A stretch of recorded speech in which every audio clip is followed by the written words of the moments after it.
সকলকে আমার অন্তরের গভীর থেকে সালাম শ্রদ্ধা জানিয়ে স্টেজে আমার গুরুজি ফকির শফি মণ্ডল উপস্থিত আছেন। তার পায়ে শতকোটি ভক্তি চুম্বন রেখে আমার পিতামাতাকে স্মরণ করে আমি সর্বপ্রথম একটি সাইজির বাণী দিয়ে শুরু করছি। আমার গানের ভাব ভাষায় যদি কোনো ভুল ত্রুটি হয়ে থাকে সকলেই নিজ গুণে ক্ষমা সুন্দর দৃষ্টিতে দেখবেন। ধন্যবাদ সবাইকে।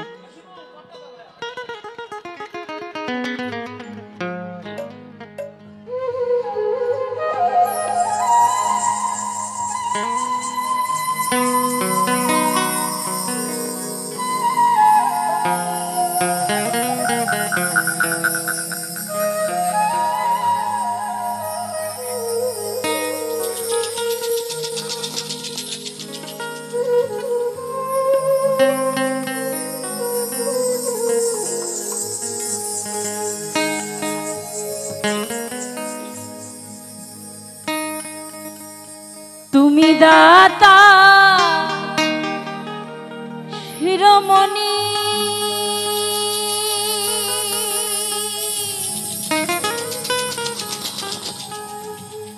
আমি জাতক ভাগিনী, তোমা ভিন্ন আর না জানি, রেখো চরণে মেঘে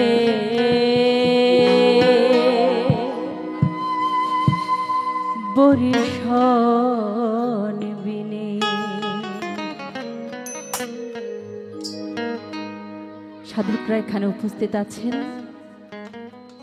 লালন সাহেব এই বাণীটির মধ্যে অনেক সুন্দর করে খুব সুন্দর ব্যাখ্যা দিয়েছেন। আমার গুরুজি অনেক সুন্দর করে বলেন যে চাতক ছোট্ট একটি পাখির নাম, সে সমুদ্রের কিনারায় ঘুরে, সমুদ্রের কিনারায় থাকে, এত জল তবুও সে সেই জল পান করে না। ওই মেঘের দিকে চেয়ে থাকে কখন মেঘের বর্ষণ আসবে, তখন সে জল পান করবে। তাই ছোট্ট পাখিকে সাধকের ভাষায় সাধক পাখি বলা হয়। একজন গুরুর কাছে তার ভক্ত তদ্রূপ।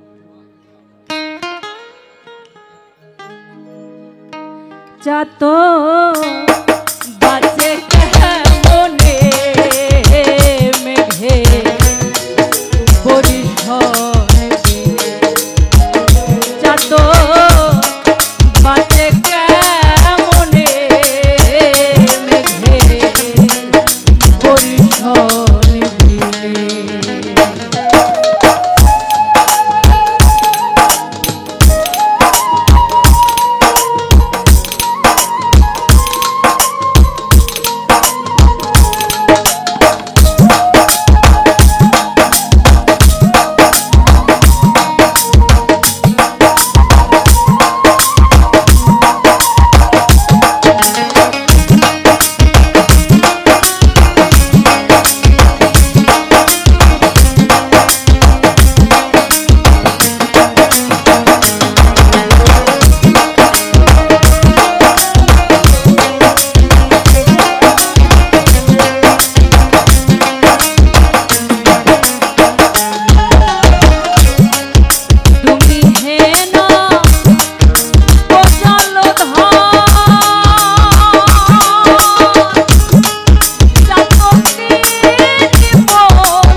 জয় গুরু। বাহ,